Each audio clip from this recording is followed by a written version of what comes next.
लीजिए सुनिए प्रेमचंद की लिखी कहानी इज्जत का खून। वाचन समीर गोस्वामी का है। मैंने कहानियों और इतिहासों में तकदीर के उल्टे फेर की अजीब गरीब दास्तानें पढ़ी हैं। शाह को भिकमंगा और भिकमंगे को शाह बनते देखा है। तकदीर एक छिपा हुआ भेद है। गलियों में टुकड़े चुनती हुई औरतें सोने के सिंहासन पर बैठ गईं और वो ऐश्वर्य के मतवाले जिनके इशारे पर तकदीर भी सिर झुकाती थी, आन की शान में चील कव्वों का शिकार बन गए हैं। पर मेरे सर पर जो कुछ बीती उसकी नजीर कहीं नहीं मिलती। आह, उन घटनाओं को आज याद करती हूं तो रोंगटे खड़े हो जाते हैं और हैरत होती है कि अब तक मैं क्यों और क्यों कर जिंदा हूं। सौंदर्य लालसाओं का स्रोत है। मेरे दिल में क्या लालसाएं न थी, पर आह, निष्ठुर भाग्य के हाथों में मिटी। मैं क्या जानती थी कि वो आदमी जो मेरी एक एक अदा पर कुर्बान होता था, एक दिन मुझे इस तरह जलील और बर्बाद करेगा। आज 3 साल हुए जब मैंने इस घर में कदम रखा। उस वक्त ये एक हरा भरा चमन था। मैं इस चमन की बुलबुल थी, हवा में उड़ती थी, डालियों पर चहकती थी, फूलों पर सोती थी। सईद मेरा था, मैं सईद की थी। इस संगमरमर के हौज के किनारे हम मोहब्बत के पास ही खेलते थे। तुम मेरी जान हो, मैं उनसे कहती थी, तुम मेरे दिलदार हो। हमारी जायदाद लंबी चौड़ी थी। जमाने की कोई फिक्र, जिंदगी का कोई गम न था। हमारे लिए जिंदगी सशरीर आनंद, एक अनंत चाह और बहार का तिलिस्म थी, जिसमें मुरादें खेलती थी और खुशियां हंसती थी। जमाना हमारी इच्छाओं पर चलने वाला था। आसमान हमारी भलाई चाहता था और तकदीर हमारी साथी थी। एक दिन सईद ने आकर कहा, मेरी जान, मैं तुमसे एक विनती करने आया हूं। देखना, इन मुस्कुराते हुए होठों पर इनकार का हर्फ ना आए। मैं चाहता हूं कि अपनी सारी मिल्कियत, सारी जायदाद तुम्हारे नाम चढ़वा दूं। मेरे लिए तुम्हारी मोहब्बत काफी है। यही मेरे लिए सबसे बड़ी नेमत है। मैं अपने हकीकत को मिटा देना चाहता हूं। चाहता हूं कि तुम्हारे दरवाजे का फकीर बन करके रहूं। तुम मेरी नूर जहां बन जाओ। मैं तुम्हारा सलीम बनूंगा और तुम्हारी मूंगे जैसी हथेली के प्यालों पर उम्र बसर करूंगा। मेरी आंखें भर आईं। खुशियां चोटी पर पहुंचकर आंसू की बूंद बन गईं। पर अभी पूरा साल भी न गुजरा था कि मुझे सईद के मिजाज में कुछ तब्दीली नजर आने लगी। हमारे दरमियान कोई लड़ाई झगड़ा या बदमजगी न हुई थी, मगर अब वो सईद न था जिसे एक लम्हे के लिए भी मेरी जुदाई दूभर थी। वो अब रात की रात गायब रहता। उसकी आंखों में वो प्रेम की उमंग न थी, न अंदाजों में वो प्यास, न मिजाज में वो गर्मी। कुछ दिनों इसी तरह रूखेपन ने मुझे खूब रुलाया। मोहब्बत के मजे याद आ आकर तड़पा देते। मैंने पढ़ा था कि प्रेम अमर होता है। क्या वो स्रोत इतनी जल्दी सूख गया? आह, नहीं, वो अब किसी दूसरे चमन को शादाब करता था। आखिर मैं भी सईद से आंखें चुराने लगी। बेदिली से नहीं, सिर्फ इसलिए कि अब मुझे उससे आंखें मिलाने की ताव न थी। उसे देखते ही मोहब्बत के हजारों करिश्मे नजरों के सामने आ जाते और आंखें भर आती। मेरा दिल अब भी उसकी तरफ खिंचता था। कभी कभी बेअख्तियार जी चाहता कि उसके पैरों पर गिरूं और कहूं, मेरे दिलदार, ये बेरहमी क्यों? क्या तुमने मुझसे मुंह फेर लिया है? मुझसे क्या खता हुई? लेकिन इस स्वाभिमान का बुरा हो जो दीवार बनकर रास्ते में खड़ा हो जाता। यहां तक कि धीरे धीरे दिल में भी मोहब्बत की जगह हसद ने ले ली। निराशा की धैर्य ने दिल को तस्कीन दी। मेरे लिए सईद अब बीते हुए बसंत का एक भूला हुआ गीत था। दिल की गर्मी ठंडी हो गई, प्रेम का दीपक बुझ गया। यही नहीं, उसकी इज्जत भी मेरे दिल से रुखसत हो गई। जिस आदमी के प्रेम के पवित्र मंदिर में मैल भरा हुआ हो, वो हरगिज इस योग्य नहीं कि मैं उसके लिए घुलूं और मरूं। एक रोज शाम के वक्त मैं अपने कमरे में पलंग पर पड़ी एक किस्सा पढ़ रही थी। तभी अचानक एक सुंदर स्त्री मेरे कमरे में आई। ऐसा मालूम हुआ जैसे कमरा जगमगा उठा। रूप की ज्योति ने दरो दीवार को रोशन कर दिया। गोया अभी सफेदी हुई है। उसकी अलंकृत शोभा, उसका खिला हुआ फूल जैसा लुभावना चेहरा, उसकी नशीली मिठास, कैसे तारीफ करूं, मुझ पर एक रौब सा छा गया। मेरा रूप का घमंड धूल में मिल गया है। मैं आश्चर्य में थी कि ये कौन रमणी है और यहां क्यों कर आई। बेअख्तियार उठी कि उससे मिलूं और पूछूं कि सईद भी मुस्कुराता हुआ मेरे कमरे में आया और मैं समझ गई कि ये रमणी उसकी प्रेमिका है। मेरा गर्व जाग उठा। मैं उठी जरूर, पर शान से गर्दन उठाए हुए आंखों में हुस्न के रौब की जगह घृणा का भाव आ बैठा। मेरी आंखों में अब वो रमणी रूप की देवी नहीं, डसने वाली नागिन थी। मैं फिर चारपाई पर बैठ गई और किताब खोलकर सामने रख ली। वो रमणी एक क्षण तक खड़ी मेरी तस्वीरों को देखती रही, तब कमरे से निकली। चलते वक्त उसने एक बार मेरी तरफ देखा। उसकी आंखों से अंगारे निकल रहे थे, जिनकी किरणों में हिंसा प्रतिशोध की लाली झलक रही थी। मेरे दिल में सवाल पैदा हुआ, सईद इसे यहां क्यों लाया? क्या मेरा घमंड तोड़ने के लिए? जायदाद पर मेरा नाम था, पर वो केवल एक भ्रम था। उस पर अधिकार पूरी तरह सईद का था। नौकर भी उसी को अपना मालिक समझते थे और अक्सर मेरे साथ ढिठाई से पेश आते। मैं सब्र के साथ जिंदगी के दिन काट रही थी। जब दिल में उमंगे न रही तो पीड़ा क्यों होती। सावन का महीना था, काली घटा छाई हुई थी और रिमझिम बूंदें पड़ रही थी। बगीचे पर हसद का अंधेरा और सिहास दरख्तों पर जुगनुओं की चमक ऐसी मालूम होती थी जैसे कि उनके मुंह से चिंगारियां जैसी आहें निकल रही हैं। मैं देर तक हसद का ये तमाशा देखती रही। कीड़े एक साथ चमकते थे और एक साथ बुझ जाते थे, गोया रोशनी की बाढ़ें छूट रही हैं। मुझे भी झूला झूलने और गाने का शौक हुआ। मौसम की हालत हसद के मारे हुए दिलों पर भी अपना जादू कर जाती है। बगीचे में एक गोल बंगला था। मैं उसमें आई और बरामदे की एक कड़ी में झूला डलवा कर झूलने लगी। मुझे आज मालूम हुआ कि निराशा में भी एक आध्यात्मिक आनंद होता है, जिसकी हाल उसको नहीं मालूम जिसकी इच्छाएं पूर्ण है। मैं चाव से मल्हार गाने लगी। सावन विरह और शोक का महीना है। गीत में वियोगी हृदय की गाथा की कथा ऐसे दर्द भरे शब्दों में बयान की गई थी कि बरबस आंखों से आंसू टपकने लगे। इतने में बाहर से एक लालटेन की रोशनी नजर आई। सईद दोनों चले आ रहे थे। हसीना ने मेरे पास आकर कहा, आज यहां नाच रंग की महफिल सजेगी और शराब के दौर चलेंगे। मैंने घृणा से कहा, मुबारक हो। हसीना, 12 मासे और मल्हार की ताने उड़ेंगी, साजिंदे आ रहे हैं। मैं शौक से, हसीना, तुम्हारा सीना हसद से चाक हो जाएगा। सईद ने मुझसे कहा, जुबेदा, तुम अपने कमरे में चली जाओ, ये इस वक्त आपे में नहीं है। हसीना ने मेरी तरफ लाल लाल आंखें निकाल कर कहा, मैं तुम्हें पैरों की धूल के बराबर भी नहीं समझती। मुझे फिर जब्त न रहा, अकड़ कर बोली, और मैं क्या समझती हूं? एक कुतिया दूसरों की उगली हुई हड्डियां चिचोड़ती फिरती है। अब सईद के भी तेवर बदले। मेरी तरफ भयानक आंखों से देखकर बोले, जुबैदा, तुम्हारे सर पर शैतान तो नहीं सवार है? सईद का ये जुमला मेरे जिगर में चुभ गया। तड़प उठी। जिन होठों से हमेशा मोहब्बत और प्यार की बातें सुनी हो, उन्हीं से ये जहर निकले और बिल्कुल बेकसूर। क्या मैं ऐसी नाचीज और हकीर हो गई हूं कि एक बाजारू औरत भी मुझे छेड़कर गालियां दे सकती है और मेरा जबान खोलना मना? मेरे दिल में साल भर से जो बुखार हो रहा था वो उछल पड़ा। मैं झूले से उतर पड़ी और सईद की तरफ शिकायत भरी निगाहों से देखकर बोली, शैतान मेरे सर पर सवार है या तुम्हारे सर पर, इसका फैसला तुम खुद कर सकते हो। सईद, मैं तुमको अब तक शरीफ और गैरत वाला समझती थी। तुम खुद कर सकते हो बेवफाई की। इसका मलाल मुझे जरूर था, मगर मैंने सपने में भी ये न सोचा था कि तुम गैरत से इतने खाली हो कि हया फरोश औरत के पीछे मुझे इस तरह जलील करोगे। इसका बदला तुम्हें खुदा से मिलेगा। हसीना ने तेज होकर कहा, तू मुझे हया फरोश कहती है? मैं बेशक कहती हूं।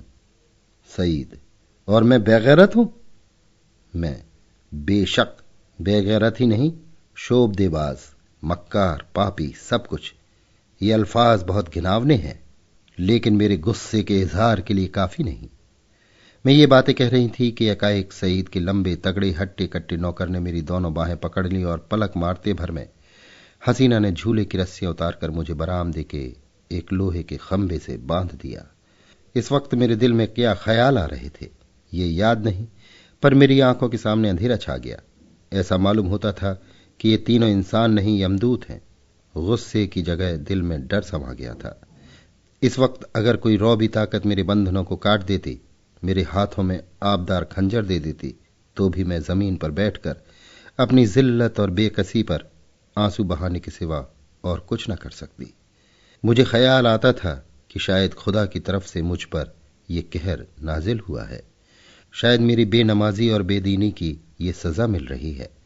मैं अपनी पिछली जिंदगी पर निगाह डाल रही थी कि मुझसे कौन सी गलती हुई है जिसकी ये सजा है। मुझे इस हालत में छोड़कर तीनों सूरतें कमरे में चली गई। मैंने समझा मेरी सजा खत्म हुई, लेकिन क्या ये सब मुझे यूं ही बंधा रखेंगे? लौंडियां मुझे इस हालत में देख लें तो क्या कहें? नहीं, अब मैं इस घर में रहने के काबिल ही नहीं। मैं सोच रही थी कि रस्सियां क्यों कर खोलूं, मगर अफसोस मुझे न मालूम था कि अभी तक जो मेरी गति हुई है वो आने वाली बेरहमियों का सिर्फ बयाना है। मैं अब तक न जानती थी कि वो छोटा आदमी कितना बेरहम, कितना कातिल है। मैं अपने दिल से बहस कर रही थी कि अपनी इस जिल्लत मुझ पर कहां तक है। अगर मैं हसीना की उन दिल जलाने वाली बातों का जवाब न देती तो क्या ये नौबत न आती? आती और जरूर आती। वो काली नागिन मुझे डसने का इरादा करके चली थी, इसलिए उसने ऐसे दिल दुखाने वाली लहजे में ही बात शुरू की थी। मैं गुस्से में आकर उसको लान तान करूं और मुझे जलील करने का बहाना मिल जाए। पानी जोर से बरसने लगा। बौछारों से मेरा सारा शरीर तर हो गया था। सामने गहरा अंधेरा था।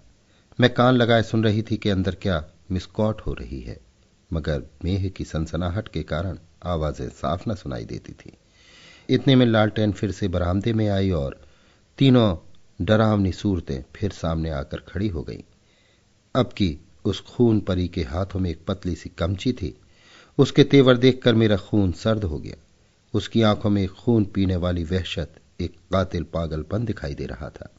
मेरी तरफ शराफत भरी नजरों से देखकर बोली, बेगम साहिबा, मैं तुम्हारी बदजबानियों का ऐसा सबक देना चाहती हूं जो तुम्हें सारी उम्र याद रहे। और मेरे गुरु ने बतलाया है कि कमची से ज्यादा देर तक ठहरने वाला और कोई सबक नहीं होता। ये कहकर उस जालिम ने मेरी पीठ पर एक कमची जोर से मारी। मैं तिलमिला गई। मालूम हुआ कि किसी ने पीठ पर आग की चिंगारी रख दी। मुझसे जब्त न हो सका। मां बाप ने कभी फूल की छड़ी से भी न मारा था। जोर से चीखें मारकर रोने लगी। स्वाभिमान, लज्जा सब लुप्त हो गई। कमची की डरावनी और रोशन असलियत के सामने और भावनाएं गायब हो गईं। उन हिंदू देवियों के दिल शायद लोहे के होते होंगे जो अपनी आन पर आग में कूद पड़ती थी। मेरे दिल पर तो इस वक्त यही ख्याल छाया हुआ था कि इस मुसीबत से क्यों कर छुटकारा हो। सही तस्वीर की तरह खामोश खड़ा था। मैं उसकी तरफ फरियाद की आंखों से देखकर बड़े विनती के स्वर में बोली, सईद, खुदा के लिए मुझे इस जालिम से बचाओ। मैं तुम्हारे पैरों पड़ती हूं। तुम मुझे जहर दे दो, खंजर से गर्दन काट लो, लेकिन ये मुसीबत सहने की मुझ में ताब नहीं। उन दिलजोइयों को याद करो, मेरी मोहब्बत को याद करो। उसी के सदके इस वक्त मुझे इस अजाब से बचाओ। खुदा तुम्हें इसका इनाम देगा। सईद इन बातों से कुछ पिघला। हसीना की तरह डरी हुई आंखों से देखकर बोला, जरीना, मेरे कहने से अब जाने दो। मेरी खातिर से इन पर रहम करो। जरीना तेवर बदल कर बोली, तुम्हारी खातिर से सब कुछ कर सकती हूं, गालियां नहीं बर्दाश्त कर सकती। सईद, क्या अभी तुम्हारे ख्याल में गालियों की काफी सजा नहीं हुई? जरीना, तब तो आपने मेरी इज्जत की खूब कद्र की। मैंने रानियों से चिलमचियां उठवाई हैं। ये बेगम साहिबा हैं किस ख्याल में? मैं इसे अगर कुछ छुरी से काटूं तब भी इसकी बदजबानियों की काफी सजा न होगी। सईद, मुझसे अब यह जुल्म नहीं देखा जाता। जरीना, आंखें बंद कर लो। सईद, जरीना, गुस्सा न दिलाओ। मैं कहता हूं अब इन्हें माफ करो। जरीना ने सईद को ऐसी हिकारत भरी आंखों से देखा गोया वो उसका गुलाम है। खुदा जाने उस पर उसने क्या मंत्र मार दिया था कि उसमें खानदानी गैरत और पढ़ाई व इंसानियत का जरा भी एहसास बाकी न रहा था। वो शायद उसे गुस्से जैसे मर्दानास जज्बे के काबिल ही न समझती थी। हुलिया पहचानने वाले कितनी गलती करते हैं, क्योंकि दिखाई कुछ पड़ता है, अंदर कुछ होता है। बाहर के ऐसे सुंदर रूप के पर्दे में इतनी बेरहमी, इतनी निष्ठुरता। कोई शक नहीं, रूप हुलिया पहचानने की विद्या का दुश्मन है। बोली, अच्छा, तो अब आपको मुझ पर गुस्सा आने लगा? क्यों ना हो, आखिर निगाह तो आपने बेगम ही से किया है। मैं तो हया फरोश कुतिया ही ठहरी। सईद, तुम ताने देती हो और मुझसे ये खून नहीं देखा जाता। जरीना, तो ये कमची हाथ में ले लो और इसे गिनकर 100 लगाओ, गुस्सा उतर जाएगा। इसका यही इलाज है। सईद, फिर वही मजाक? जरीना, नहीं, मैं मजाक नहीं करती। सईद ने कमची लेने को हाथ बढ़ाया, मगर मालूम नहीं जरीना को क्या शुबहा पैदा हुआ। उसने समझा शायद वो कमची को तोड़कर फेंक देंगे। कमची हटा ली और बोली, अच्छा, मुझसे ये दगा? तो लो, अब मैं ही हाथों की सफाई दिखाती हूं। ये कहकर उस बेदर्द ने मुझे बेतहाशा कमचियां मारना शुरू की। मैं दर्द से ऐंठ ऐंठ कर चीख रही थी। उसके पैरों पड़ती थी, मिन्नतें करती थी, अपने किए पर शर्मिंदा थी, दुआएं देती थी, पीर और पैगंबर का वास्ता देती थी, पर उस कातिल को जरा भी रहम ना आता था। सईद काठ के पुतले की तरह दर्दो सितम का यह नजारा आंखों से देख रहा था और उसको जोश ना आता था। शायद मेरा बड़े से बड़ा दुश्मन भी मेरे रोने धोने पर तरस खाता। मेरी पीठ छिल छिल कर लहू लुहान हो गई। जख्म पड़ते थे, हर एक चोट आग के शोले की तरह बदन पर लगती थी। मालूम नहीं उसने मुझे कितने दर्रे लगाए, यहां तक कि कमची को मुझ पर रहम आ गया। वो फटकर टूट गई। लकड़ी का कलेजा फट गया, मगर इंसान का दिल न पिघला। मुझे इस तरह जलील और तबाह करके तीनों खबीस रूहें वहां से रुखसत हो गईं। सईद के नौकर ने चलते वक्त मेरी रस्सियां खोल दी। मैं कहां जाती, उस घर में क्यों कर कदम रखती? मेरा सारा जिस्म नासूर हो रहा था, लेकिन दिल के फफोले उससे कहीं ज्यादा जानलेवा थे। सारा दिल फफोलों से भर उठा। अच्छी भावनाओं के लिए भी जगह बाकी न रही थी। उस वक्त मैं किसी अंधे को कुएं में गिरते देखती तो मुझे हंसी आती, किसी यतीम का दर्दनाक रोना सुनती तो उसको मुंह चिढ़ाती। दिल की हालत में एक जबरदस्त इनकलाब हो गया था। मुझे गुस्सा न था, गम न था, मौत की आरजू न थी, यहां तक कि बदला लेने की भावना न थी। उस इंतहाई जिल्लत ने बदला लेने की इच्छा को भी खत्म कर दिया था। हालांकि मैं चाहती तो कानूनन सईद को शिकंजे में ला सकती थी, उसे दाने दाने के लिए तरसा सकती थी, लेकिन ये बेइज्जती, ये बेआबरूई, ये पामाली बदलने के ख्याल के दायरे से बाहर थी। बस सिर्फ एक चेतना बाकी थी और वो अपनापन की चेतना थी। मैं हमेशा के लिए जलील हो गई। क्या ये दाग किसी तरह मिट सकता था? हरगिज नहीं। हां, वो छिपाया जा सकता था और उसकी एक ही सूरत थी कि जिल्लत के काले गड्ढे में गिर पड़ूं, ताकि सारे कपड़ों की स्याही इस स्याह दाग को छिपा दे। क्या इस घर से बियाबान अच्छा नहीं, जिसके पैंदे में एक बड़ा छेद हो गया हो?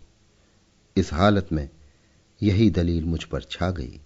मैंने अपनी तबाही को और भी मुकम्मल, अपनी जिल्लत को और भी गहरा और काले चेहरे को और भी काला करने का पक्का इरादा कर लिया। रात भर मैं वहीं पड़ी, कभी दर्द से कराहती और कभी इन्हीं ख्यालात में उलझती रही। ये घातक इरादा हर क्षण मजबूत से और भी मजबूत होता जाता था। घर में किसी ने मेरी खबर न ली। पौ फटते ही मैं बगीचे से बाहर निकल आई। मालूम नहीं मेरी लाज शर्म कहां गायब हो गई थी। जो शख्स समुंदर में गोते खा चुका हो, उसे ताले तलैयों का क्या डर। मैं जो दरो दीवार से शर्माती थी, इस वक्त शहर की गलियों में बेधड़क चली जा रही थी। जाऊं कहां? वहीं जहां जिल्लत की कद्र है, जहां किसी पर कोई हंसने वाला नहीं, जहां बदनामी का बाजार सजा हुआ है, जहां हया बिकती है और शर्म लुटती है। इसके तीसरे दिन रूप की मंडी के एक अच्छे हिस्से में एक ऊंचे कोठे पर बैठी हुई मैं उस मंडी की सैर कर रही थी। शाम का वक्त था। नीचे सड़क पर आदमियों की ऐसी भीड़ थी कि कंधे से कंधा छिलता था। आज सावन का मेला था। लोग साफ सुथरे कपड़े पहने कतार की कतार दरिया की तरफ जा रहे थे। हमारे बाजार की बेशकीमती जिन्स भी आज नदी के किनारे सजी हुई थी। कहीं हसीनों के झूले थे, कहीं सावन की मीत। लेकिन मुझे इस बाजार की सैर दरिया के किनारे से ज्यादा पुरलुत्फ मालूम होती थी। ऐसा मालूम होता है कि शहर की और सब सड़कें बंद हो गई हैं, सिर्फ यही तंग गली खुली हुई है और सबकी निगाहें कोठों ही की तरफ लगी थी। गोया वो जमीन पर नहीं चल रहे हैं, हवा में उड़ना चाहते हैं। हां, पढ़े लिखे लोगों को मैंने इतना बेधड़क नहीं पाया। वो भी घूरते थे, मगर कनखियों से। अधेड़ उम्र के लोग सबसे ज्यादा बेधड़क मालूम होते थे। शायद उनकी मंशा जवानी के जोश को जाहिर करना था।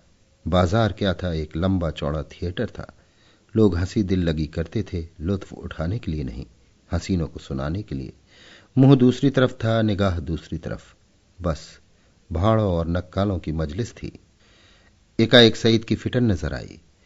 मैं उस पर कई बार सैर कर चुकी थी। सईद अच्छे कपड़े पहने अकड़ा हुआ बैठा था। ऐसा सजीला बांका जवान सारे शहर में न था। चेहरे मोहरे से मर्दानापन बरसता था। उसकी आंख एक बार मेरे कोठे की तरफ उठी और नीचे झुक गई। उसके चेहरे पर मुर्दानी छा गई, जैसे किसी जहरीले सांप ने काट खाया हो। उसने कोचवान से कुछ कहा। दम के दम में फिटन हवा हो गई। इस वक्त उसे देखकर मुझे जो द्वेषपूर्ण प्रसन्नता हुई, उसके सामने उस जानलेवा दर्द की कोई हकीकत न थी। मैंने जलील होकर उसे जलील कर दिया। ये कटार कमचियों से कहीं ज्यादा तेज थी। उसकी हिम्मत न थी कि अब मुझसे आंख मिला सके। नहीं, मैंने उसे हरा दिया, उसे उम्र भर के लिए कैद में डाल दिया। इस कालकोठरी से अब उसका निकलना गैर मुमकिन था, क्योंकि उसे अपने खानदान के बड़प्पन का घमंड था। दूसरे दिन भोर में खबर मिली कि किसी कातिल ने मिर्जा सईद का काम तमाम कर दिया। उसकी लाश उसी बगीचे के गोल कमरे में मिली, सीने में गोली लग गई थी। 9 बजे दूसरे खबर सुनाई दी। जरीना को भी किसी ने रात के वक्त कत्ल कर डाला। उसका सर तन जुदा कर दिया गया। बाद को जांच पड़ताल से मालूम हुआ कि ये दोनों वारदातें सईद के ही हाथों हुई। उसने पहले जरीना को उसके मकान पर कत्ल किया और तब अपने घर आकर अपने सीने में गोली मारी। इस मर्दाना गैरतमंदी ने सईद की मोहब्बत मेरे दिल में ताजा कर दी।